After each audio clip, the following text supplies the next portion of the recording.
Salut et bienvenue dans cette nouvelle vidéo. Moi c'est Aurélien Kamga, développeur d'applications et formateur. Aujourd'hui spécialement nous allons faire la déclaration et l'utilisation des variables. Oui. Dans la vidéo précédente, je veux dire au chapitre précédent, nous avons parlé de notre environnement de travail. On a installé Java, on a installé Eclipse, l'IDE que nous utilisons pour développer. Aujourd'hui, nous allons passer à la prochaine leçon qui est la déclaration et l'utilisation des variables en Java. Une variable, c'est quoi? On peut définir une variable comme étant la base de... La variable, déjà, c'est la base de la programmation. Ça veut dire on ne saurait vraiment parler de programmation si la notion de variable n'existait pas, quoi. Les possibilités de programmation seront vraiment infimes si la notion de variable n'existait pas. Oui, oui, donc pas de variable, pas de programmation. Une variable peut être définie comme étant une boîte pouvant contenir des données. Et à cette boîte est associée une étiquette. L'étiquette là représente le nom de la variable. Bon, imaginez juste une boîte euh, dans laquelle vous pouvez introduire du contenu tout le temps. Ça peut être de l'eau, ça peut être...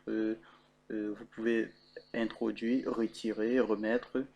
Et cette boîte est numérotée ou a un nom, peut-être, je ne sais pas, n'importe quoi. Donc, du coup, vous pouvez voir une variable comme cela.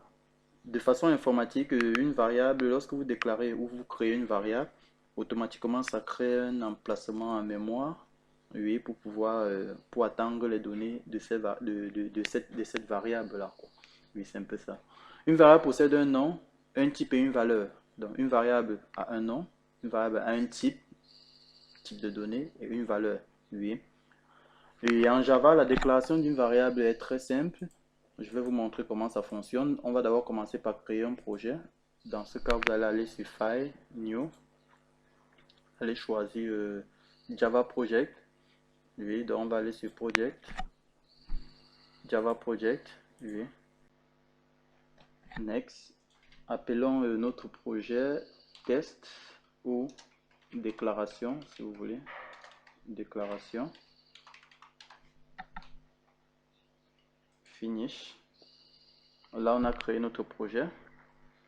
Notre projet est en train de créer.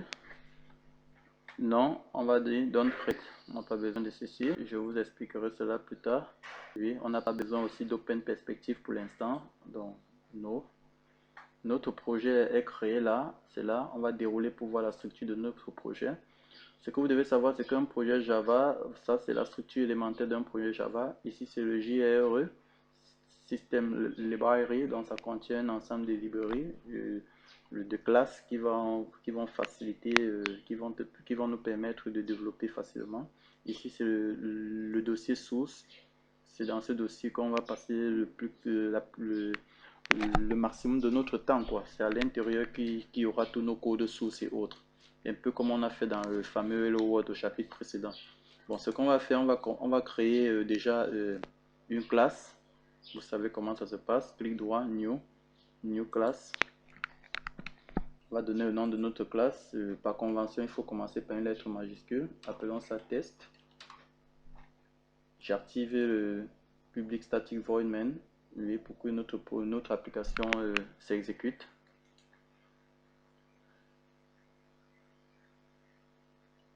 C'est en train de créer. Le building, c'est à 25%.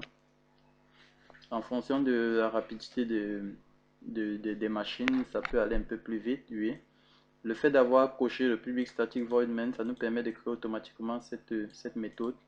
Cette méthode, c'est le point d'entrée de toute application Java. Ça veut dire, dans votre application Java, il ne devrait exister ceci qu'une seule fois dans toute votre application. Ça veut dire, si vous avez 100 classes, il devrait exister juste une seule classe qui contient la fonction main pour dire principal, pour dire point de départ, quoi. Bon, pour déclarer une variable en Java, c'est facile. Ce qu'on fait généralement, c'est type et nom de variable. Exemple de type, on a le int, nom de variable, appelons ça A, et ça se termine par un point virgule. Là, on va dire qu'on a déclaré une variable A de type int. Int, ça veut dire entier. On va voir cela plus tard. Ça veut dire quoi? Une variable est caractérisée par son nom, par son type et une valeur. Pour l'instant, on n'a donné aucune valeur à A. Pour donner une valeur à A, on va tout simplement dire A prend la valeur de 10. On vient de donner la valeur de 10 à A. Et ce qu'il faut savoir, c'est que la valeur donnée à A est dépendante du type.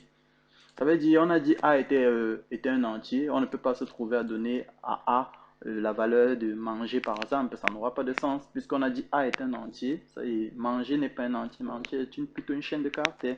Ça veut dire, si tu veux donner la valeur de manger à A, il va falloir que tu donnes un autre type à A. Donc, il faut bien comprendre cette notion de type. Une variable est caractérisée par son nom, A, par son type, int, et par sa valeur, 10. Bon, ceci pouvait se faire en une seule ligne. Hein. Bon, je vais effacer et vous montrer. On pouvait faire int A égale 10. On appelle ça déclaration et initialisation. Là, on appelle ça déclaration et initialisation.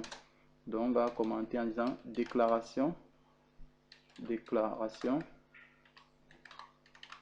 et initialisation.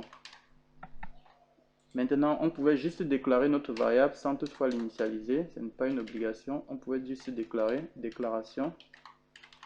On dit tout simplement int b. Là, ici, c'est juste une déclaration. Tout à l'heure, on a fait la déclaration et initialisation. Et là, c'est juste une déclaration. On a déclaré b de type int. Ok, c'est un peu ça. C'est un peu ça. Regardez par exemple, regardez les exemples ici. On a notre nombre qui est de type long, compteur qui est de type int, chaîne qui est de type string. Exactement. Regardez ici un autre exemple. Les jours, jour, mois, année. Ça veut dire quoi? On peut déclarer une variable. Si vous avez plusieurs variables à déclarer et que ces variables sont de même type, vous pouvez les déclarer sur une seule ligne. Ça veut dire que vous pouvez faire int a, virgule, b. Bon, A et B ont été déjà déclarés ici en avant. C'est pour ça qu'on a un message d'erreur. Donc, je vais commenter ça et commenter ça. OK. Vous voyez que A, B, je déclare A et B sur une même ligne. Je ne sais pas par la virgule. C'est justement parce que A et B sont de même type. Ça nous permet de gagner en espace et en lisibilité. Donc, on peut aussi logiquement faire ceci. On déclare A et on initialise. On déclare B. Donc, c'est un peu ça. Ça veut dire, au lieu de faire ceci en deux temps, on pouvait faire une seule fois. C'est un peu ça. Mais ce que vous devez savoir, c'est que ces variables que vous mettez sur une même ligne, séparées par la virgule, ou les virgules, doivent être de même type. C'est un peu ça ici. Voici quelques types élémentaires. On a les booléens, on a les bytes, on a les short, on a les chars, on a les int, les float, les doubles et les longs. Je vais vous expliquer en détail à partir du tableau-ci. Les booléens sont des valeurs logiques. C'est un type logique. Ça veut dire un booléen a uniquement deux valeurs possibles. Soit c'est vrai, soit c'est faux. Donc, true or false. Exemple, on peut dire boolean test. On vient de déclarer test de type booléen. Test a deux valeurs possibles. Donc, on peut dire test prend la valeur de false. Ça, c'est une valeur. Ou encore on peut dire test prend la valeur de true. Là, c'est une autre possibilité. Donc, on peut donner à test la valeur true. On peut donner à test la valeur false. Ce sont les deux seules possibilités. Si je fais par exemple ceci, test égale 15. Attention. Je mets le point virgule, n'oubliez jamais le point virgule. Vous voyez que ça souligne en rouge, ça veut dire qu'il y a un problème. Et regardez, le message dit type mixed match. Donc il n'y a pas, une correspondance avec le type. On a dit test était de type booléen et on lui donne un entier, donc ça ne correspond pas. Okay. Ça veut dire le type booléen. Lorsque vous déclarez une variable de type booléen, vous devez savoir que cette variable peut avoir uniquement deux valeurs, soit c'est vrai, soit c'est faux. Ces types de variables sont extrêmement utilisés généralement pour les connexions. Lorsque vous êtes dans un site web et que vous voulez vous connecter, il y a deux possibilités. Soit c'est vous, soit ce n'est pas vous.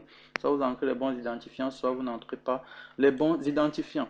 On a les types bytes, octets signés, codés sur 8 bits.